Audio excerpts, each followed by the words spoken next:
exciting that is to me that I get to start fresh in ASMR right here with you guys.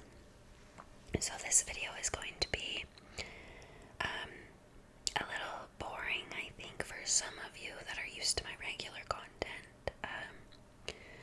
I'm just going to be talking about myself and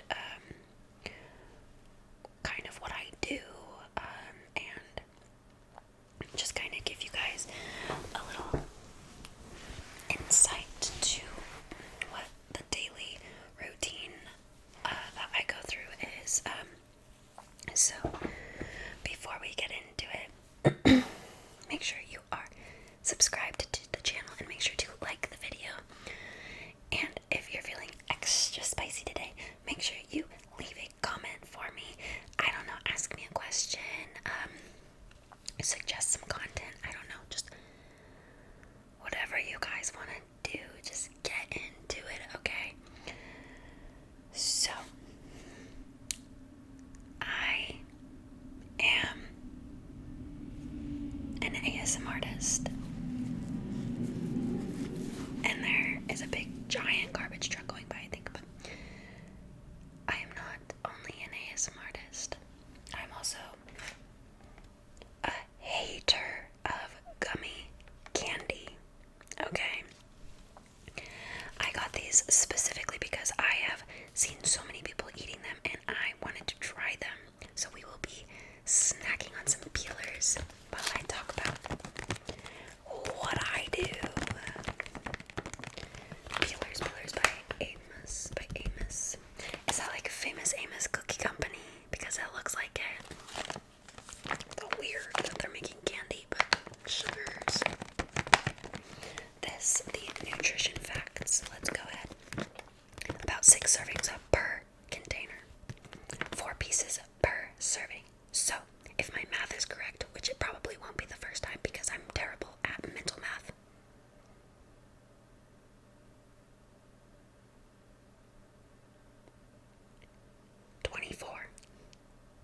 Twenty-four pieces of candy in here. Gummy mango peelers. So you're supposed to be able to like peel it, and it's supposed to like peel like a mango. So let's open these.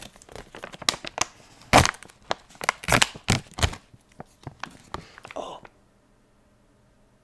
they smell bad, you guys. Why are we eating this stuff? Oh no, you guys, I don't want to eat them. It's so bad. Okay.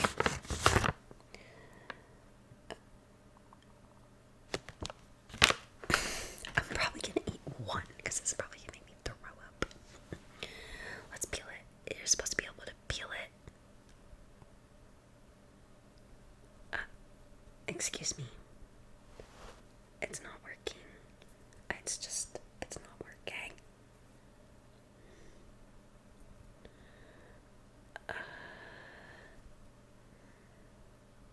This is awful. What the freak is this? What the frick? How is that peelable? I don't want to eat it, you guys. I'm not doing it. I'm not. Not happening. We're not eating those. I can't. I just can't. I can't. No. Sorry that I got your hopes up, but I'm not going to be eating that. Anyways. So. A little about me. I was born in a small town of about 30,000 people. It's not super small compared to a lot of places in the United States, but it is pretty small compared to a lot of the towns in Oregon where I was born. I'm not going to get into too much specifics about where I'm at and where I was born, but I was born in a small town in Oregon, and I grew up in the forest, okay? I am a forest girl through and through. I have hunted, I have camped, I fish, I do all that raft. I love it. I absolutely love being outside. I love kayaking. guys have seen on my other channel, I haven't uploaded it. I have a kayaking video. And that is just my favorite thing to do, is just be on water and just by myself, and just being surrounded by the forest and not people, not concrete. But I grew up playing softball as well, and I played a little bit of basketball. The only sports I played in high school were softball and volleyball. I played volleyball my freshman year of high school. That was just too much for me. They did too much conditioning for me, and I'm not like a super avid exerciser. Like, I love exercising, but I don't want to sit there and run a mile and then do 40 crunches and then throw up. That's not what I'm into. So I quit volleyball. When after that first year, I didn't do it again. I played softball from the age of 8 until the age of 16. I did not play my last year of high school because I just wanted to hang out with my friends and I just wanted to enjoy high school. I didn't want to overwork myself. I just wanted to enjoy my last year of high school, so I didn't play any sports my last year. But I did pretty okay in school. I graduated with a 2.7 GPA. I don't think that accurately represents my intelligence, but it definitely represents my question in the education system. I was a tester. I could test, but I did not do my homework, so it just took up too much of my time, so I just didn't really care about my homework.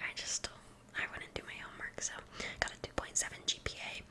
I went to college for about 40 credits. I got probably 35. I don't want to exaggerate. But I dropped out of college just because I wanted to focus my time somewhere else, and finances, I was having to pay out of pocket. I wasn't getting any financial help from the government, or I wasn't getting anything, so I was paying all of it out of pocket. I was going to community college, and I just didn't like all the prerequisites that you had to take. It genuinely was, to me, it was a scam. It's just like, I do not need to be here. This is not my place. I was pressured into going to college by my high school, by my high school guidance counselor, I should say that, but I was supposed to get 2 years of college for free. That didn't happen. That was also a scam. I still had to pay for college, so not knowing that, I went into college thinking I would get it paid for, and I still had to pay for it, so I dropped out. I was going for, psychiatry. Now, I would say psychology, but I wasn't going for psychology. I was going for psychiatry. I wanted to actually prescribe people medications and actually become a licensed therapist, and work in hospitals and do all that stuff. But once I talked to a guidance counselor in college, and she actually told me that the college I was going to, 10% of the entire student body was in the exact same curriculum as me, and I was like, that's not a good thing, because psychiatry is not that high of a demand of a job. So I kind of pieced together, if I'm not the top in my field, I'm not gonna make any money, I'm not gonna have a job, it's not gonna happen. And then I was also gonna have to get into grad school, and I didn't want to do that at this age. Who knows, maybe I'll go back when I'm 40, but that's just not my thing. So I dropped out of college and I just partied. I moved out of my parents' house whenever I turned 18. About 2 weeks after I graduated high school, I moved out and moved back in with them a couple of times for just short periods, like transition periods between housing situations. I got not evicted, but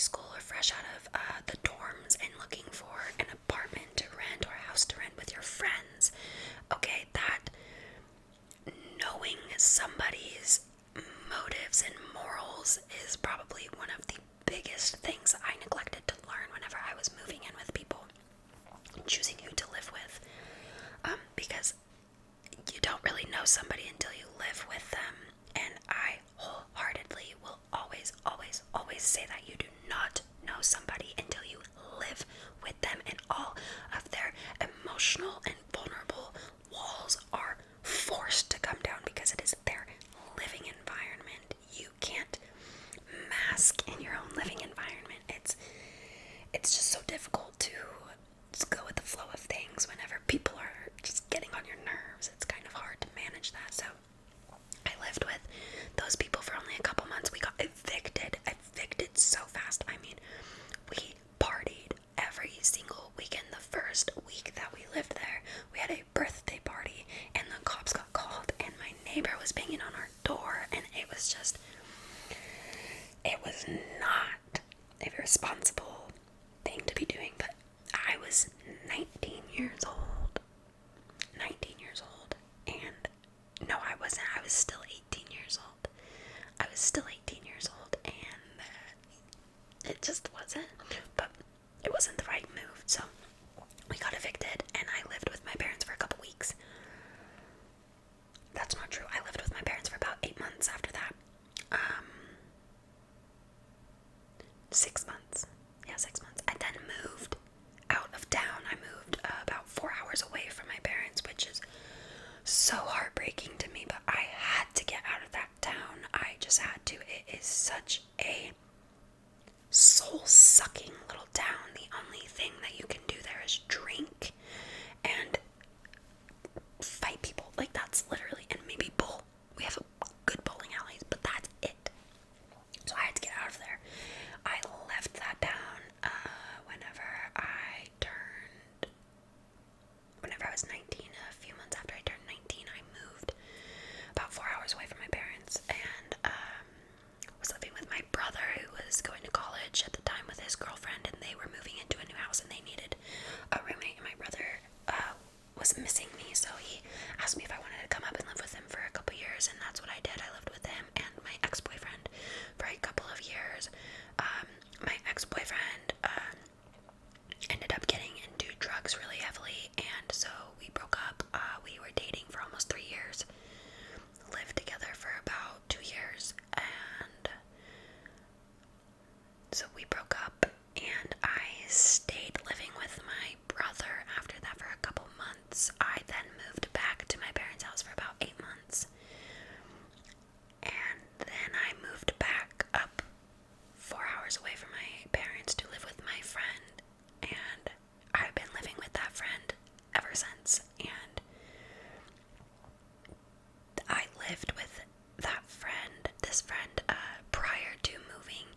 months out of the year, and why I'm in Oregon. So I bought my house in South Dakota and then turned it into an Airbnb, and then I actually bought another house in Oregon 2 years after I bought my house in South Dakota. I bought a house in Oregon that was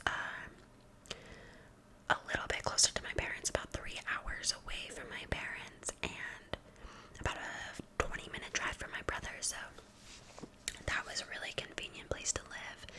I lived there for a year. I had 5 roommates, and 2 of those roommates had children, and so we had 6 people, 6 adults, 2 children, and 2 pets living in a 1,500 square foot house. It was so fun. It brought us back as a friend group, and I think it actually helped to just kind of buffer my friends' financial situations, because they were actually struggling financially with their rent. It was during the rent spikes and everything was just going up immensely, so I offered them each $550 rent, so they were each paying $550, which is, I mean, you can still get rentals for that, but it wasn't, you know, it just, the amenities that we gave to them, the amenities that I gave to them were just, it was really wonderful for all of us to be in a community like that. Again, it kind of helped us all to relax and not be so stressed out about our financial situations for a little bit. And so after they all ended up moving, I went ahead and bought another house a year later. So I own 3 houses. They are on mortgages still, but I am gradually paying lump sums into the principal so that APR gets destroyed, because APR is fricked right now. But I have all of my mortgages are locked APRs, so that's good. I don't have to worry about the APRs going up. But I moved kind of further out of town. I live in a much smaller town now. I am not a city girl. I do not like people being around me. I like to be outside, and I like to take my adult paraphernalia and all that stuff outside with me. I'm not a very private person on my own property. If you're my neighbor, you're probably gonna see some stuff that you don't want to see. And, hey, I'm sure that it's fine, because all of my neighbors are retired, so I don't think they mind. Their wives might, but yeah. So I have 2 rental properties, and I now have this house that I am still renting rooms out to my friends. One of my friends, the one that's always lived with me, he still lives with me. And then I have another friend. He has a daughter. He also lived with me in the last house, so now I have 2 roommates. One of them is, or 2 roommates, and one of them has a daughter. And she's little. She's so sweet and so cute, and it really fills a void for me, because I have always wanted to have children. However, I cannot not let that distract me from my goals in life, okay? Because with today's technology, I don't have to rush to have children. I can have children when I'm 45 if I freaking want to, or I can just adopt some kids, because, you know, there's plenty of children that need families, that need homes, that need love, and that's, I think, always kind of been why I haven't been too focused on a relationship or getting married, or, you know, focused on a family. I'm just kind of focused on my career and focused on getting myself planted before I start looking for my family, because that's always been very important to me. Being independently, financially independent, is one of the easiest ways to have freedom, and it's just so, it just really is encouraging to not have to worry about finances whenever you're at this age. So